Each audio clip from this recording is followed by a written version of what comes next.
ብፁዕ ወቅዱስ አቡነ ማትያስ ዛሬ በቅዱስ ሲኖዶስ መክፈቻ ላይ ዝምታቸውን ሰበሩ።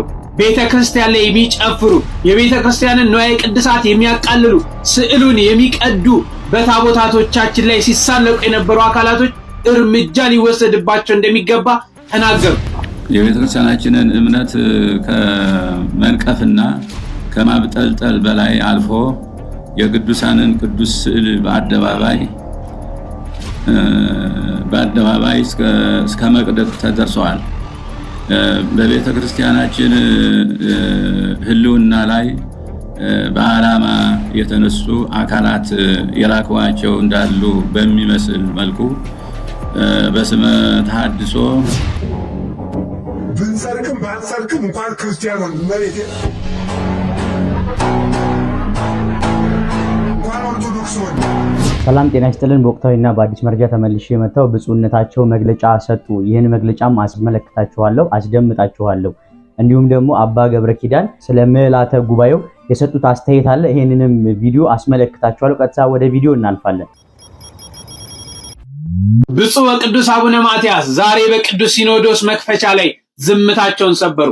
ቤተ ክርስቲያን ላይ የሚጨፍሩ የቤተ ክርስቲያንን ንዋየ ቅድሳት የሚያቃልሉ ስዕሉን የሚቀዱ በታቦታቶቻችን ላይ ሲሳለቁ የነበሩ አካላቶች እርምጃ ሊወሰድባቸው እንደሚገባ ተናገሩ። ዓለም ያየው ዘንድ በአንገትህ ማዕተብ ያስር ከ10 ከ20 ጊዜ በላይ ሼር ኮፒ ሊንክ አድርግ። ተከታተል።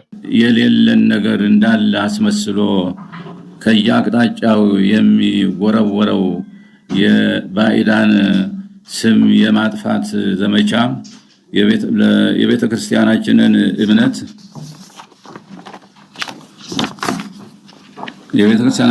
እምነት ከመንቀፍና ከማብጠልጠል በላይ አልፎ የቅዱሳንን ቅዱስ ስዕል በአደባባይ እስከ መቅደድ ተደርሰዋል።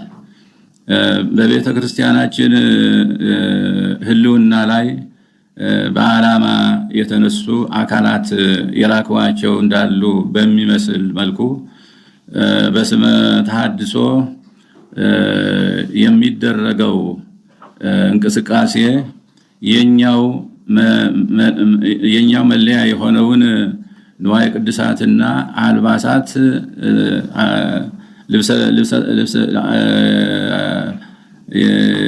የኛው መለያ የሆነውን ንዋየ ቅድሳትና ልብሰ ተክህኖ መዝሙርና ስርዓተ አምልኮ በመጠቀም ቤተ ክርስቲያናችንን በአደባባይ እየተደፈረ ይገኛል።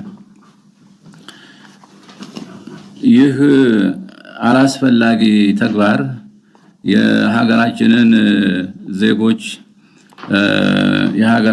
ዜጎች በእኩልነት የሚያስተዳድረውን ህገ መንግስት በቀጥታ የሚጻረር ድርጊት ነው። ሆኖም በህግ የሚጠይቅና የሚያስቆም አካል አልተገኘም። እኛም ዝምታ የመረጥን ይመስላል። ነገር ግን መፍትሄው ዝምታ ሳይሆን በህግ አግባብ ነገሩን ለመፍታት መንቀሳቀስ እንደሆነ ሁሉም ሊገነዘበው ይገባል። ብፁዓን አበው ሊቃነ ጳጳሳት፣ የቅዱስ ሲኖዶስ አባላት በዘመናችን እየተከሰተ ያለውን ችግር ስንዘረዝር ውለን ብናድር መናገሩ በራሱ መፍትሄ ሊያመጣልን አይችልም። ጉባኤው ከዚህ በላይ መናገር እንደሚችልም እንገነዘባለን። ነገር ግን ለዚህ ሁሉ ችግር ዘላቂ መፍትሄ ሊያመጣ የሚችል መደላድል ይህ ጉባኤ በዚህ ስብሰባ ሊተልም ይገባል ብለን ከአደራ ጋር ማሳሰብ እንወዳለን።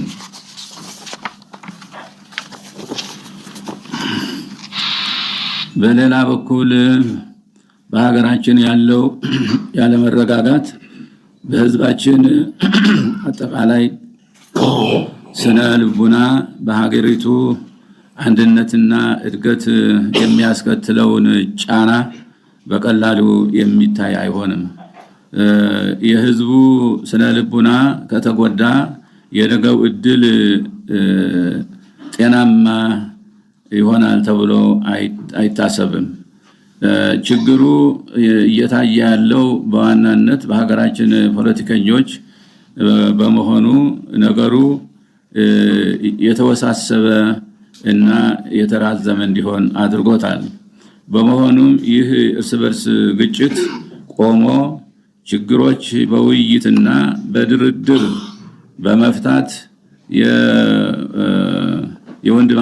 የወንድማማችን እልቂት የሚያስቆም የሰላምና የእርቅ እድል ቅድሚያ እንዲሰጠው ጉባኤው የበኩሉን ጥረት ማድረግ ይገባዋል።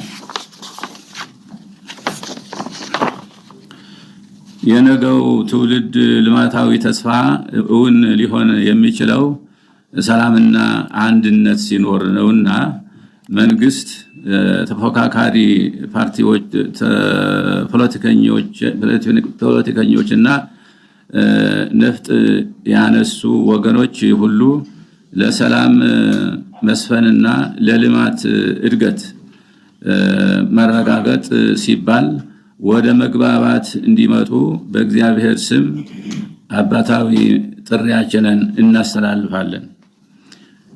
በመጨረሻም ዓመታዊውና ቀኖናዊው የቅዱስ ሲኖዶስ አብይ ጉባኤ በዛሬው ዕለት በጸሎት የተከፈተ መሆኑን ለሕዝበ ክርስቲያኑ በእግዚአብሔር ስም እናበስራለን። እግዚአብሔር የተባረከ የተቀደሰ ጉባኤ ያደርግልን። እግዚአብሔር ኢትዮጵያና ሕዝቦቿን ይባርክ። ወስብሐት ለእግዚአብሔር አሜን። ጥቅምት 12 ቀን 2018 ዓመተ ምህረት አዲስ አበባ ኢትዮጵያ። እንግዲህ አባታችን በሚገባ ቤተክርስቲያን ወይንም ምዕመኗ የሚፈልገውን ነገር በዚህ መልኩ መግለጫ ሰጥተዋልና ይህ መግለጫ ሁላችንንም ኦርቶዶክሳውያን በጣም የሚያስደስትና የሚገዛን መግለጫ ነውና ቤተክርስቲያን ከዚህ በፊት እየተቃጠለች ስዕለ አድኖ የተቀደደ ቅዱሳን ስዕላት የተቀደዱ ብዙ ነገሮች እየሆኑ ነበርና ይሄንንም ደግሞ አባታችን አንስተው በዚህ መልኩ መግለጫ በመስጠታቸው እግዚአብሔር አምላክ ይመስገን። መንግስትም ይሄን መግለጫ ሰምቶ መልስ እንዲሰጠን እንፈልጋለን።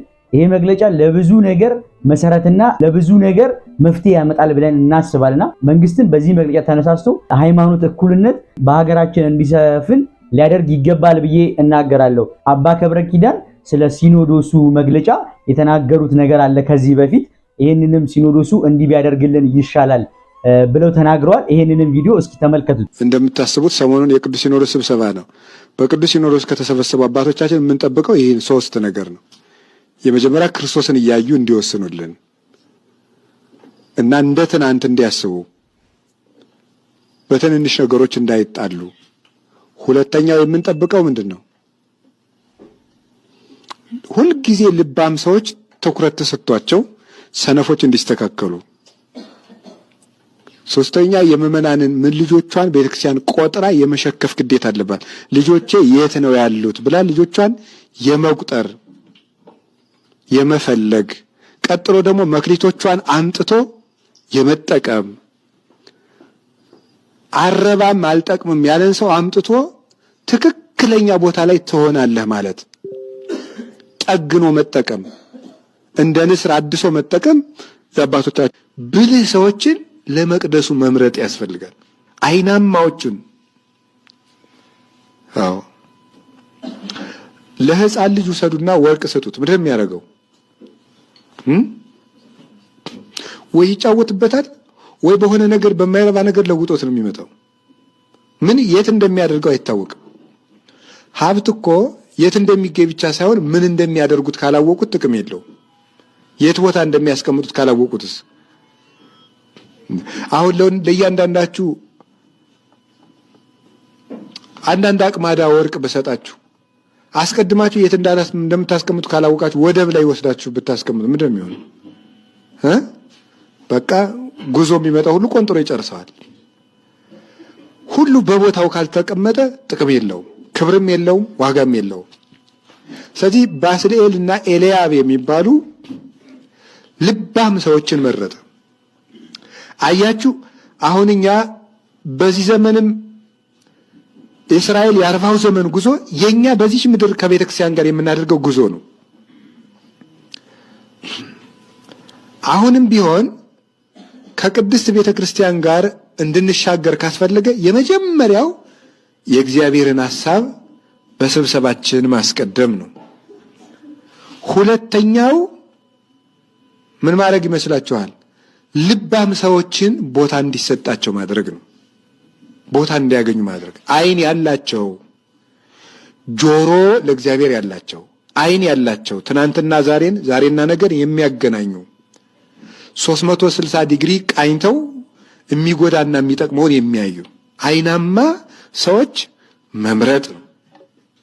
ለነሱ ቦታ መስጠት፣ ማዳመጥ። ሲናገሩ ልብ ያላቸው ሰዎች፣ ዓይን ያላቸው ሰዎች እኛ ያላየነውን ያዩ ሰዎች ሲነግሩን መተቸት ፈልጋችሁ ነው፣ መቃወም ፈልጋችሁ ነው ከማለት ይልቅ ወደ ኋላ ዞር ብሎ ማዳመጥ። እንዳሉት መሰል ይባላል። ሰሎሞን እኮ ባልንጀራ በገሰጸህ ጊዜ ወደ ኋላ ተመለስ ያለው ይሄንን ነው። እንዳሉት መሰል እስኪ ራስህን እይ ማለቱ ነው።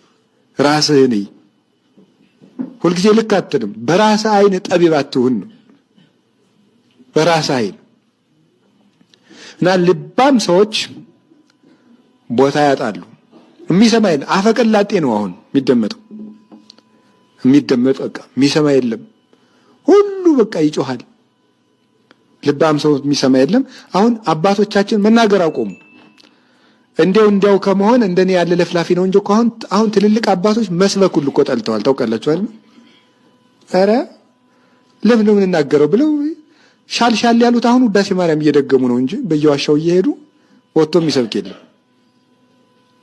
ያው እኛ እንግዲህ ቅሪቶቹ እየለፈለፍን ነው እንግዲህ ሁሉንም እግዚአብሔር ያውቀዋል። ስለዚህ ምንድነው መሆን ያለበት? ለሚናገሩ አባቶች ጆሮ መስጠት። ይሄ ትልቅ ነገር ነው። አሁን እንደ ቤተ ክርስቲያን እንድናልፍ ነው የምነግራቸው ያለ። ተጓዦች ነን፣ የከነዓን መንገደኞች ነን።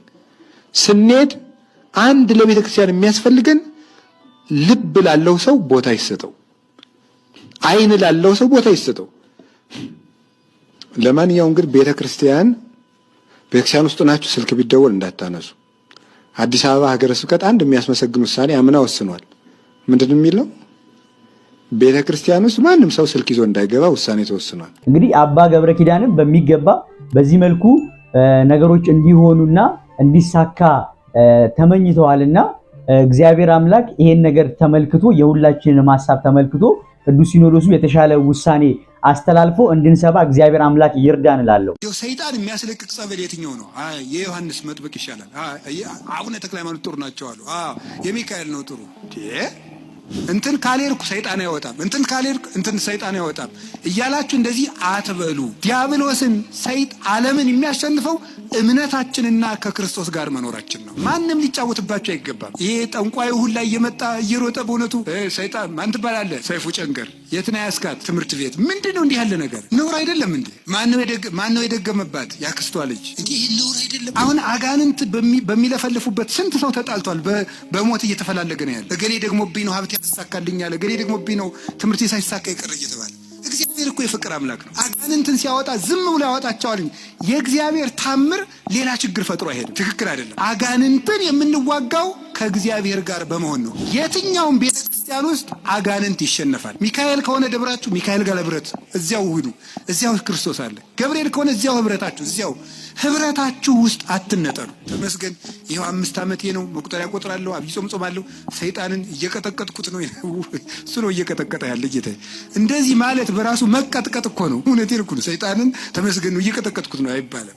ሰይጣንን የሚቀልድብን በምንድን ነው ካላችሁ፣ በፈቃዳችን። አሁንም ቢሆን በዚህ ዘመን የተሳሳቱ ስብከቶች አሉ። ሰይጣን ማንኛውም ሰው ላይ አለ የሚል ስብከት የለም። ሰይጣን ማንኛውም ሰው እየገዛው ነው፣ አይገዛውም። ሰይጣንን ለማሸነፍ እያላችሁ አትጸልዩ። ሰይጣንን እያሰብክ የምትጸልይ ከሆነ አታሸንፈውም፣ በጉልበት አትሸንፈውም።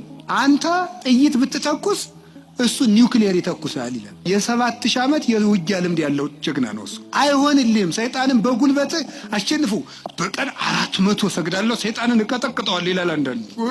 4 ሚሊዮን አድርገው አትቀጠቅጠው። በስግደታችን ብዛት፣ በጸሎታችን ብዛት እናሸንፋለን ማለት ትዕቢት ነው። የሚያሸንፈው ማን ነው? እግዚአብሔር ነው የሚያሸንፈው። ያለ እግዚአብሔር ፈቃድ ባለስልጣን አይሾምም ይላል። በደንብ ስሙ።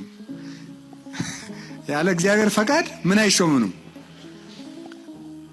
እና እንግዲህ ሁሉም ባለስልጣን እግዚአብሔር እየፈለገ ነው የሾመው። እንደው የዛሬዎችን መገምገም ከፈራችሁ የድሮዎችን ገምግሙ፣ ችግር የለም። እውነቴን እኮ ነው ማለት ነው። ቢያንስ የድሮዎቹ መጥተው ምንም አያረጉንም ማለት ነው። ስለዚህ የድሮዎቹን መገምገም ትችላላችሁ። እና እንደው ሁሉንም እግዚአብሔር እየወደደ የተሾሙ ናቸው። እግዚአብሔር ረድኤቱን ከኛ ላይ ሲያነሳ አራዊት የሆኑ ሰዎች በስልጣን ሊሆን ይችላሉ፣ በጭካኔ ሊሆን ይችላሉ፣ መጥተው እንዲሰለጥኑ ያደርጋቸዋል ማለት ነው። በሰው ላይ እንዲሆኑ ያደርጋቸዋል። ክፉ ነገርን ማን ነው ያመጣው ካላችሁን፣ እኛ ነን ክፉ ነገርን የምናመጣው። እግዚአብሔር ክፉ ነገርን አመጣለሁ ማለት ክፉ ነገር ሲመጣ ዝም እላለሁ፣ አሰናብተዋለሁ ማለት ነው። ፈርዖን በእስራኤል ላይ እንዲሰለጥን ዝም እለዋለሁ ነው፣ አሰለጥነዋለሁ። ለምንድን ነው እግዚአብሔር ክፉ ነገር እንዲመጣብን የሚፈቅድ? አይወደንም፣ ይወደናል። አይፈልገንም፣ ይፈልገናል። አያዝንልንም፣ ያዝንልናል። እና ግንሳ ምን ሆነ? እንዳይጠብቀን እንዲጠብቀን የሚያደርገውን ነገር ሁሉ ቆርጠነዋል። ከሱ ጋር መዋል አንፈልግም። እሱን በጸሎት ማነጋገር አንፈልግም። ሕጉን መፈጸም አንፈልግም። በቤቱ መኖር አንፈልግም። መታረቅ አንፈልግም። መስማማት አንፈልግም። በምን መልኩ ይጠብቀን? አብሮን ቢኖር ክፉ አይደርስብንም። አብሮን እንዳይኖር ደግሞ ቤታችን ቆልፈናል። በየት ይግባ ክርስቶስ እኛ ጋር ለመግባት? ስለዚህ እንዳይጠብቀን ስናደርግ ክፉ ነገሮች ወደኛ ይመጣሉ። ያለ ፈቃደ እግዚአብሔር ባለስልጣናት አይሾሙም ማለት ክፉ ሰዎች ሲሾሙ ምን ይላቸዋል ነው? ዝም ይላቸዋል ነው፣ ይተዋቸዋል። ከቪዲዮዎቹ ብዙ ነገር እንዳገኛችሁ ተስፋ አድርጋለሁ። ወስብሐት ለእግዚአብሔር ወለወላዲቱ ድንግል ወለመስቀሉ ክቡር። ይቆየን። ቃል ሚዲያ። ብንሰርቅም ባንሰርቅም እንኳን ክርስቲያን ሆን መሬቴ እንኳን ኦርቶዶክስ ሆን